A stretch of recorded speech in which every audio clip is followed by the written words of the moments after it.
iHeartRadio Broadway, driven by Mercedes-Benz. The best or nothing. Hi, it's SJ Arniger for iHeartRadio Broadway. Today, we're sitting down with the one and only Duncan Sheik to talk about his new album, Duncan Sheik, live at the Cafe Carlyle. So, Duncan Sheik, welcome to iHeartRadio Broadway. Thank you so much for joining us today. Yeah, my pleasure. So, before we talk about the new album, I want to check in. How's life in quarantine, and how are you and your family doing during all of this? You know, on balance, I'm feeling pretty fortunate. I have a 2-year-old daughter, and so the silver lining of this year has been the fact that I've just been able to, spend a lot of time with her in the apartment. And I have this little studio space that's like 10 blocks away. So, I'm able to get out of the apartment once in a while, but then I can, be with her as much as I, you know, want to and should and like to be. And, and so, in a way it's been a really nice like respite from a previous couple of years where there was just like a lot of deadlines and a lot of pressure and a lot of stress. And so in a way it's sort of taken the pressure off of things. Have you felt that you have been able to be creative during the pandemic, or has it been a little bit of a challenge for you? Yeah, I mean, it's been like slow and steady wins the race. I mean, in a way, because a lot of the theater things that I have in development are in some kind of holding pattern, or at least they're, realistically not going to be on stage for another year or year and a half.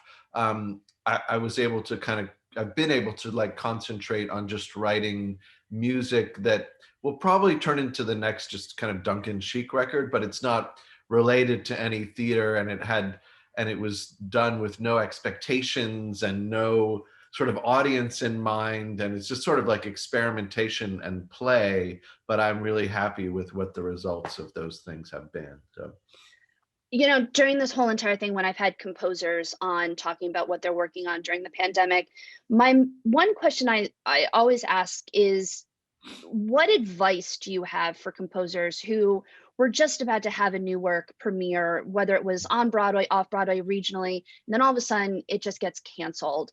Do you have advice for up and coming composers to what basically to look forward to when all of this is kind of over and said and done? well, I mean, obviously I don't have a crystal ball, and we don't really know when things are going to get back remotely to normal. I mean, I do know that like in countries like Japan, the theater is open again and things are happening. So I do think there's a sort of a light at the end of the tunnel. Obviously, with the vaccine coming in, that's going to help. You know, that's going to help the cause a lot. And yeah, I mean, it's tragic. I have a couple friends who had shows that were, one friend who had a show that was about to open on Lincoln Center, and some other folks who had shows that were going to have international tours, and it all just sort of collapsed in on itself. And what can you do? You have to just sort of find dig deep inside and find some other ways to be creative. And like, not to be Pollyanna, but I do think that these things always do have a really great upside in terms of the fact that, like, when you're forced to move outside your comfort zone, you grow as an artist. So it's just about challenging yourself and using this opportunity to find new ways to work and new ways to create. And at least for myself, that's actually been sort of healing in a way. So, with that said, let's talk about this new album. You had a residency at the Carlyle in 2017, if I'm not mistaken. Yeah. Yep. So, my first question is, when someone asks you to do a residency at the Carlyle, what was your first reaction to that? And how did you decide to record that residency? Well, I've never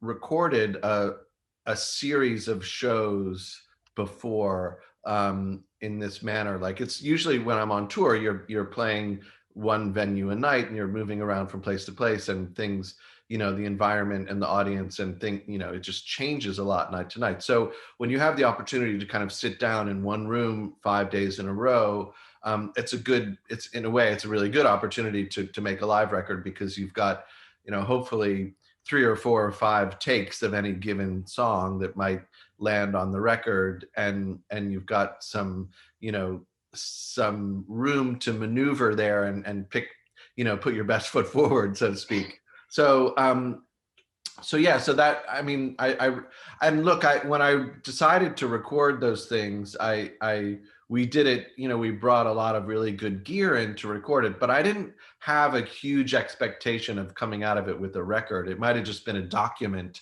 in some way, that would be unearthed, decades from now. But as it turned out, it did sound pretty good. And when we mixed it, it sounded great.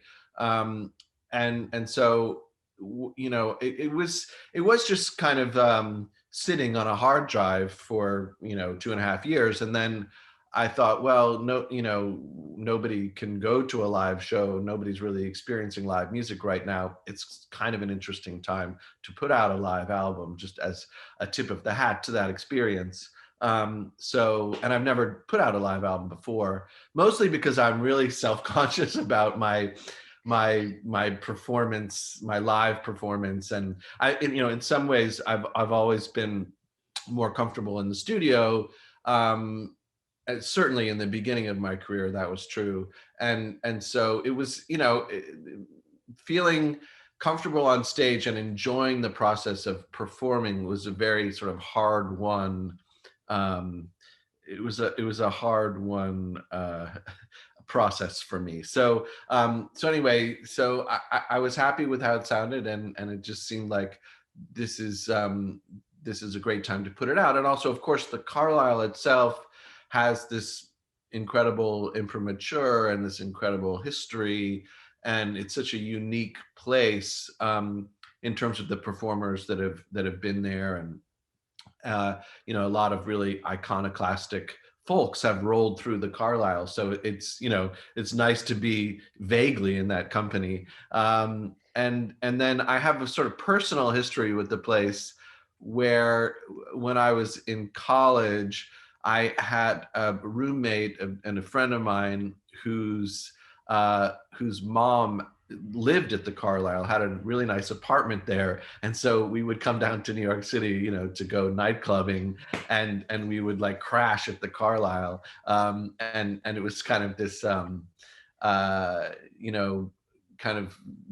it was this very luxurious little interlude in my college life that I have, mixed memories of, actually, but mostly good memories of. I think my new favorite soundbite from any interview is "I crashed at the Carlyle." That may be the most fantastic thing ever. No, it was a good spot to land after a rough night. Let's put it that way. Well, and I can only imagine trying to create the set for this residency was kind of interesting and a challenge, because you have the people who are coming to see you, they're fans of you and your work, but at the same time, you have people who are staying at a hotel who just happen to be there. So what were the challenges creating the set? Was it something that you just did based on what you wanted to perform, or did you take that environment into account? Yeah, well, you always take the environment into account, and it both has to do with the complement of players that you're playing with, and the room itself. And so, I mean, there are things that I might play when I have the sort of rock band together, and there are other things that I might play when I'm with a string quartet, or but this was just kind of like the trio, so to speak, plus Catherine Gallagher singing on a few of the theater songs.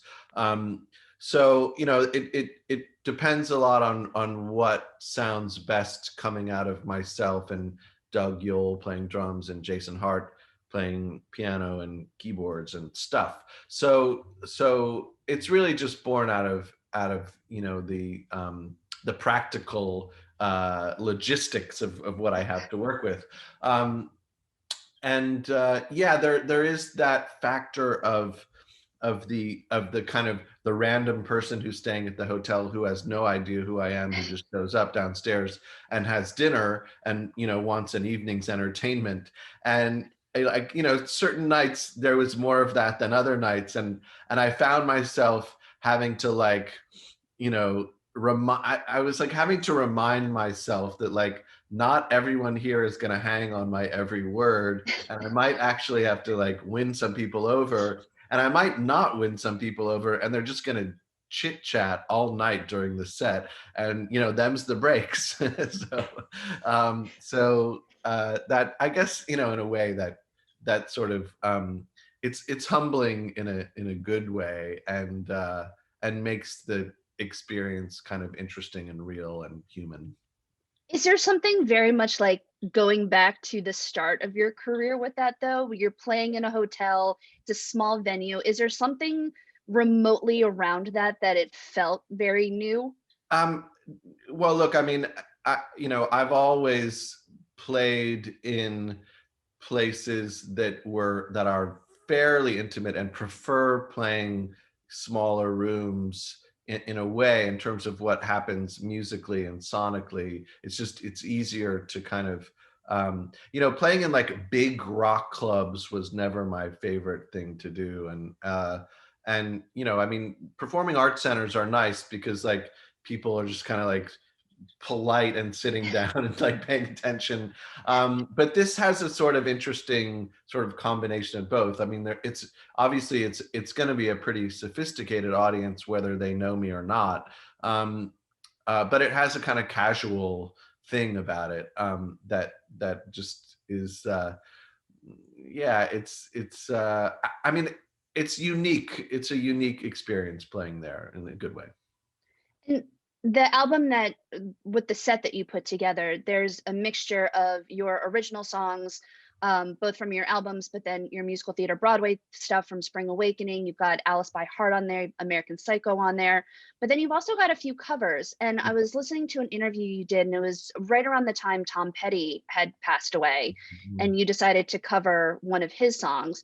So I'm curious about covering songs for this because that's something that you don't necessarily do a lot. Yeah, I mean, I've always sort of played fake plastic trees since my very first tour.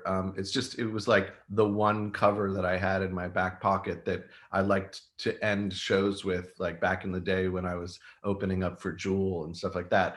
But you know, the David Sylvian Ryuichi Sakamoto song "Forbidden Colors," I've only ever performed that one other time, and that was with Ryuichi Sakamoto at the Knitting Factory like 20 years ago.